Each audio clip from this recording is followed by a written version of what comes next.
Noah Martin. James Malone from Arsis, and you're watching The Offering.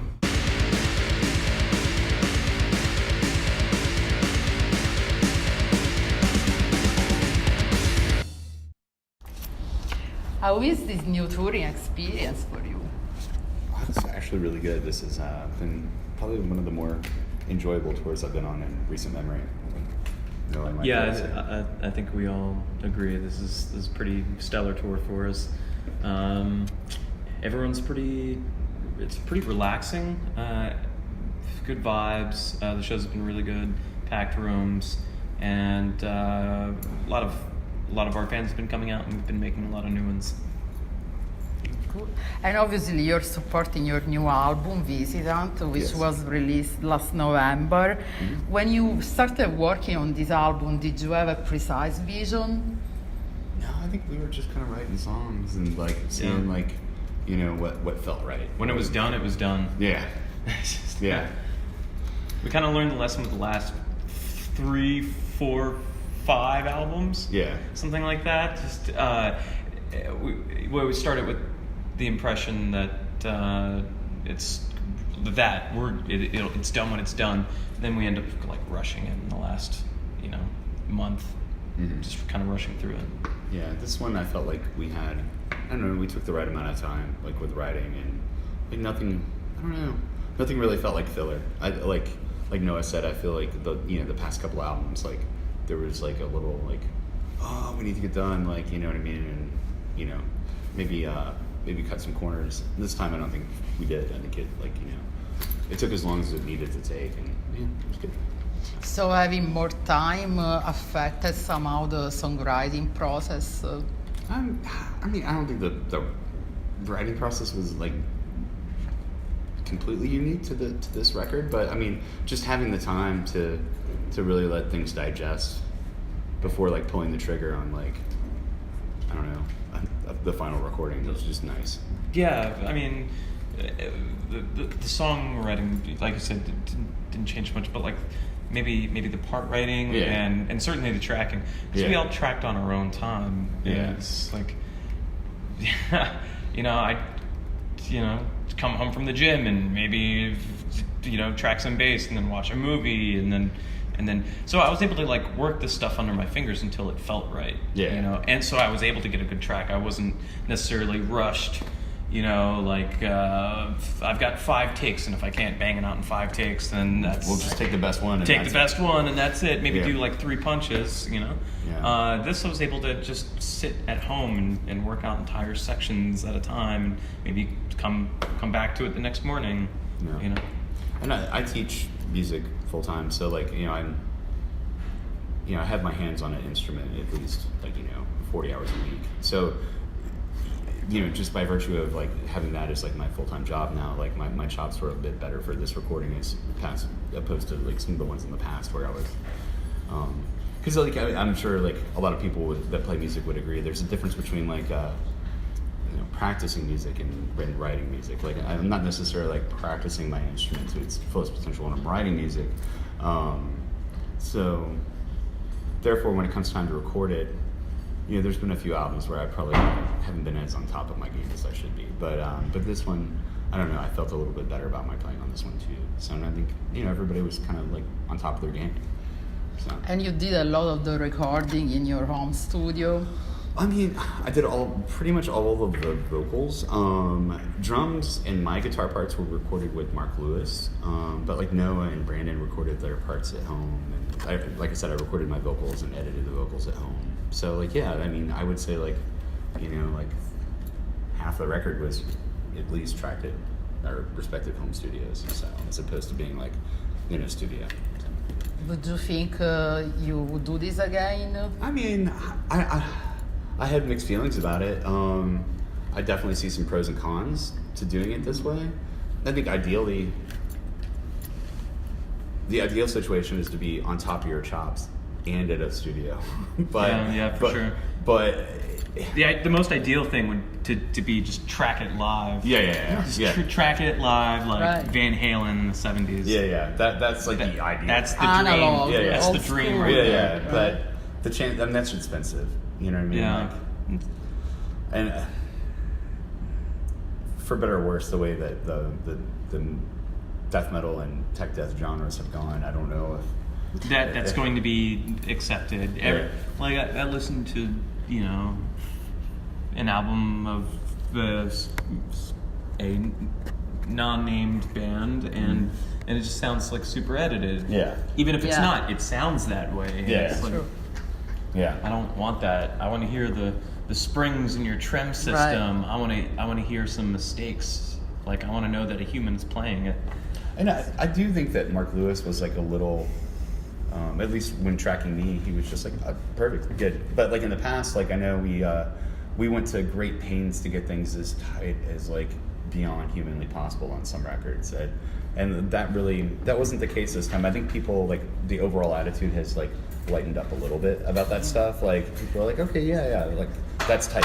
You know what I mean? As opposed to, no, it needs to be fucking precision Dude, tight. Yeah. You remember tuning that one note for like Yeah. 3-4 hours? Yeah. Just, So, I mean, there was still like a little bit of that, but you don't want to straight up like put a mistake on the record. But I think the overall attitude towards, I think people finally caught on that like, whoa, people don't really play music that way. And like, you know, it doesn't sound like the way live. So, like, why would you want a record to sound that way? So I think the overall attitude is like a little bit slightly more relaxed than it used to be, personally, which is good. I mean, like Noah said, and records don't need to be like super loud anymore too. No. Like people are starting to catch on, and I think maybe we might see an end to the loudness wars. You know, that started around like the turn of the century. Yeah, no, absolutely. And even because even since recording Visitant, like I've gotten more and more into like home recording, and like when I do like one of my mixes, I almost like it like a little on the quiet side. I want to be able to like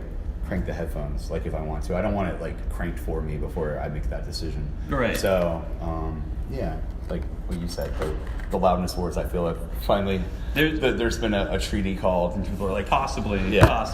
we'll see.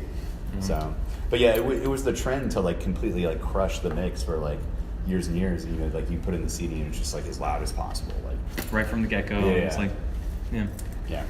So you are open to experiment more in the Oh future? yeah. I think so. I think I'm getting to that point personally. So. maybe not like electro or anything No. like that. But, Yeah. After all this work, at what point you were completely happy with the album? I'm still not. You're your own worst critic, right? Right. Like, You'll never be happy. Yeah. I listened to it again for the first time in ages, like on my way to I was flying somewhere. Where was I flying to?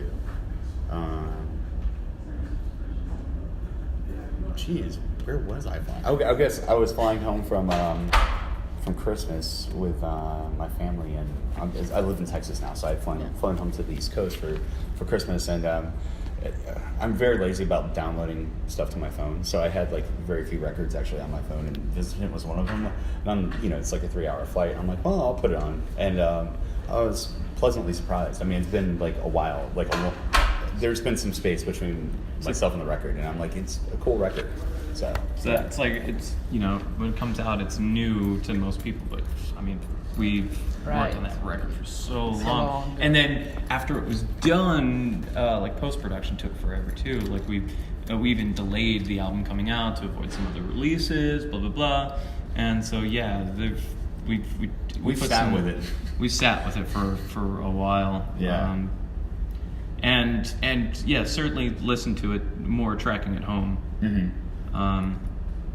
So yeah, I think it holds up. Yeah. There's certainly some really strong parts on the album,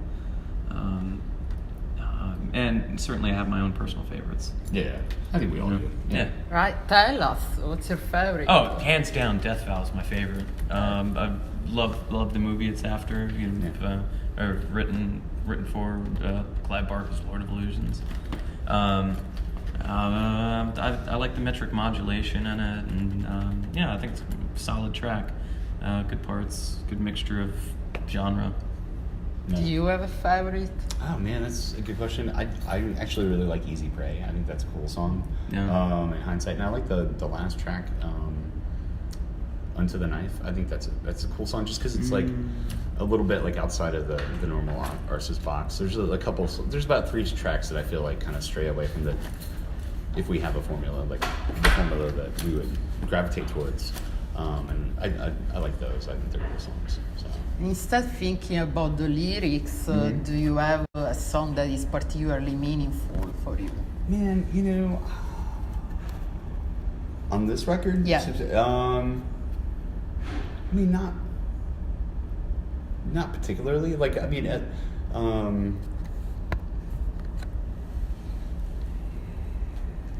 I mean, I guess there's probably lyrics that I'm more proud of than others, but I don't think there's one that I necessarily. And that was like part of the reason I chose to like do the horror like inspired lyric thing is I kind of wanted to like remove myself from the lyrics a little bit, like where in the past they've been like pretty personal things, and like I don't know, I guess I just didn't want to like identify with them that much. I wanted like some separation. Okay. So, but yeah, no, I don't think there's one that I particularly like gravitate towards more than another one. I'm trying to think, what is the second song about? I'm trying to think of the track listing. Yeah. Good question, huh? Yeah. What is the second track? Am I gonna Oh, Google Hellsworn? it? Google it. Hellsworn. Yeah, it's Hellsworn. Yeah, I don't know. I mean, I don't know. I think maybe Pulse Keeping Time with the Dark has got some cool lyrics on it. I like the phrasing on that. Yeah. The phrasing's really cool. Yeah. Yeah. Almost because it had to be. I found, like that one, like the phrases are like almost like 3 measure phrases. So like they're it's in 4/4, but instead of like 4 measure phrases, it's like 3 measure phrases. Yeah. So it's kind of feels a little weird. Yeah. So, it was like a yeah. You want it. It almost feels unresolved. Right. Yeah. It kind of creates a sense of urgency. Yeah. But thinking about when you started the band, how has your music evolved till this is until today? I mean, it's gone through some changes for sure. How it's evolved, man. I think Arsis got too self-aware at some point along the line, and I don't think that was a good thing necessarily. I think it started out well-intentioned enough, and then, like I said, I think, especially around We Are the Nightmare, just like paid almost too much attention to like the scene and like the kinds of bands that we were touring with, and like almost tried to cater or outdo or like one up, you know, and it kind of like I don't know, for me anyway, I feel like I lost some of the I don't want to say the mojo, but you know, just some of the vibe. Like I definitely feel like, me personally, I think I sacrificed some of the vibe that made the band cool for the sake of what I thought would be trendy, or you know, propel the band forward in a business sense. So like I said, you know, or like, you know, for instance, when the first record came out, like there weren't a whole lot of you know, the whole tech death thing hadn't blown up at that point, so there weren't like a ton of like death metal bands that had like guitar solos and like, you know, that I think Arsis definitely brought like an element to death metal in America that really wasn't there prior to that. And I like I think I kind of like latched onto that idea of technical, like, you know, we're getting built with this band and yada yada, and mentioned next to this band in interviews, and man, we should really like try to capitalize upon that aspect of the band, when that maybe had never been my intention in starting the band. So I think I don't know, but how's it evolved? I think taking some time off and like just kind of like clearing our heads kind of helped me anyway, like maybe regain some focus as to like, you know, why I enjoy playing metal in the first place. So I think maybe I lost sight of that for a little bit myself, but I don't know. Noah? Well, I wasn't there from the beginning. Yeah. I hopped on as the session guy, and when you and Mike brought me in to play on United. Yeah. So out of that, and then started touring with the band, and then we jump right into Nightmare, and it's and then leaving the band for like a year and a half, and then coming back, and then gosh, altogether I've been with Arsis for 13 years now. 12, 13 Wow. years. Yeah. So I mean, yeah, you've been in the band almost as long. Yeah. As I have. So, Yeah. yeah. So, Almost. Yeah. How's it changed? I don't know. I still feel like we're the same people. Yeah. Different dynamic with different members. Like, playing with Mike Van Dyne, there was a different chemistry. Playing with Darren Seska, there was a different chemistry. And the 3 different guitar players that we've had since I've been in the band. So yeah, the chemistry's changed a little bit, but I still, feel like we've maintained a level of integrity over the years musically, because we're all assholes. So no, we're not. That didn't change. That didn't change. No. And as you were saying, you took a break of about 5 years. Well, no, that's not accurate. I mean, I think people latch onto the fact that there was like The albums, but we were touring like actively. In terms of albums. Yeah, so like I want to say the last tour we really did for Unwelcome was about 2.5 years ago with Star Symmetry. So, there was.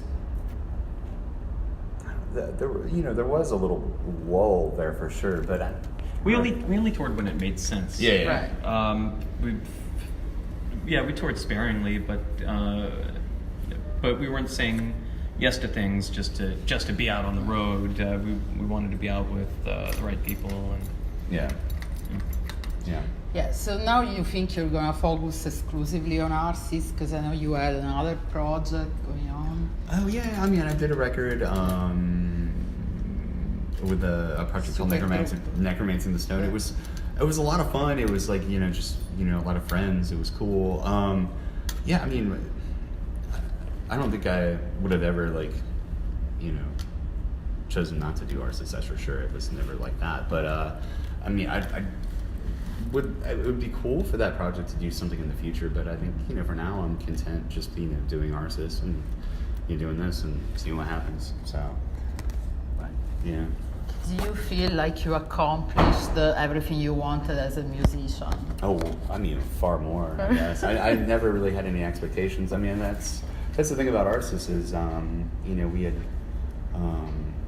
put out a couple demos and recorded a couple demos in 2001 and 2002, but the band really didn't get legs until 2003. Mm-hmm. That's, the fact of the matter. And to be honest with you, Arsis played exactly 4 or 5 shows before we signed the first record deal. So and I was a full-time college student. I never had these crazy aspirations of we need to be take all in the world. It was really very casual for me in the early days, and just kind of everything happened with Arsis. I feel happened very organically. So therefore, yes, I feel like I accomplished everything I set out to do because I set out to do nothing. So. And you got a lot instead. Yeah, right? absolutely. So, what do you find challenging as a musician in the current music scene and industry? Man, well, like most things in life, I think it's a challenge to try to eke out a living doing this, but you have to be very smart. You have to be smart with your money, make good decisions, and I learned a lot of hard lessons as far as just in my personal life and as far as interpersonal things within the band. I learned a lot of very hard lessons through the years, and I think at this point now, everybody that's in Arsis now we've been working to Noah and I have been working together for almost 12, 13 years. Sean's been working with the band off and on since 2008, and he's been in the band solid since 2012. Brandon, started playing us around the same time, 2012 or so. Mm-hmm. So everybody's we're used to each other. We know exactly what needs to be done, and I think there's there's not a lot of hesitation now. We just kind of we know what needs to be done and we should do it. There's a wider spread of responsibility throughout the band. Yeah. Whereas before it was just kind of 1 or 2 people just kind of handling things. Now it's just a little bit more evenly spread. Departments, if you will. Yeah. So all the responsibilities everything just gets handled. I just don't think we ask questions anymore. There's no struggle. Yeah. It's just this is just. Which I guess is not the answer to your question. Yeah. What are we struggling with? Yeah. Well, it's still it is a struggle to try to earn a living. Obviously playing music, but I think you just need to set your your expectations and your priorities like in the right realm. In order to play death metal, I guess, you know, if you're setting out to play like pop or country or something, you should probably aim a little higher, or expect a little more. I don't know. That's very sad. Yeah, it is. But I mean, even in pop and country, those sales are low. Yeah, the highest compared to what you used to. It was a decade ago, even just a decade ago, and like sales have like seriously slumped. I mean, there was that. Oh God, what year was it? It was like 10 years ago, something like that, where like the best, the highest selling album was only like 4 million or something. Mm-hmm. That's nothing compared to like 2 decades ago. I mean, it's crazy. Brick and mortar's way down. Vinyl and cassettes are up. CDs are way down. Mm-hmm. CDs are gonna disappear. Yeah, they are. It's. Did you expect that? And they don't hold up over time. You know, they start to disintegrate after a while. Yeah. It's going to be a dead technology soon. You know. Yeah. And I honestly, so I never thought I would be a like one of these audiophile guys. It's like because I never really thought of my ears being that refined for that sort of stuff. But we'll say this. So over the summer. My father had passed away, and I went back for his memorial service. And like the week I was back, this record shop that I used to work for as a late teenager was closing, and the owner of the shop sold me all of his old like component stereo equipment at a like very reasonable rate. So like what probably would sell like individually for like hundreds of dollars, he sold me like everything for like $75. So get it back to my apartment in Texas, and it takes me some months, but I finally like find a cabinet to put it in and put everything together and get some decent speakers and like put on like a record like and it sounds awesome. It really does. It's like such a better like listening experience than like just playing them in an MP3 or a CD or like anything. It's just like man like a vinyl on like a really nice turntable through like really good speakers. It does sound good. It sounds really really awesome. And I think plus it's like a whole listening experience. Like you're putting on the record like it's kind of forcing you to like actively listen at least to one side of it. Maybe not the whole album. I don't know. But yeah, it's just so different than like the whole like cherry picking like MP3s that people do, and they just kind of skip around. They're like, oh, this sucks, and then like like nobody gives anything a chance anymore. And then people like us are busting their ass to make an album that people are not going to listen to the entire thing and like get the full scope of it before they make the decision. You hear all the time, oh, just what track is it? I only know track numbers. I don't know the names of the songs. Yeah. It's like, you downloaded it. Yeah. Just admit it. Yeah. Dude, they played track 9 tonight. That was so sick. Yeah, right. Yeah. You got to torrent. Yeah. Yeah. So you became a collector of vinyl? Yeah. I mean, I've always been into collecting cassettes just because I'm super nostalgic about them. But as far as like vinyl, like I think I might, but vinyl's expensive, so I don't know if that's a habit I can like support at the moment. But we'll see. I don't know. It's they cool. also take a lot of space. Well, but I like that. Well, I like. Part of me, like with the stereo, is like, oh man, it's like a cool piece of furniture now that I can't really. It functions, sure, but yeah, it is. It's like part of the living room now, which is good. We have 2 different vinyls out right now. It's cool. We have like an all gray disc, and we have like this gorgeous splatter disc that's limited to 300. Yeah. If they're not all gone, you should definitely grab one. Yeah, they look pretty sick, actually. Grab one, everybody. Yeah. Pick one up from the Nuclear Blast store on Nuclear Blast Records US. Or Indie Merch. Or on our Indie Merch store. Go to arsisofficial.com. Yeah.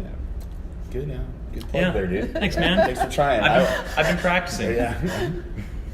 No, it makes sense. You gotta tell people to support the bands. Otherwise, what they're gonna listen to is only pop and country in the future, right? Yeah. No more death metal of any type. Let's face it, that missionary twain's not cutting it. Yeah. Right. So, what's next for Arsis after this tour? We've gotten offers, but nothing set in stone. Okay. Yeah. So hopefully more touring. Hopefully we'll see you again. So that'd be sick.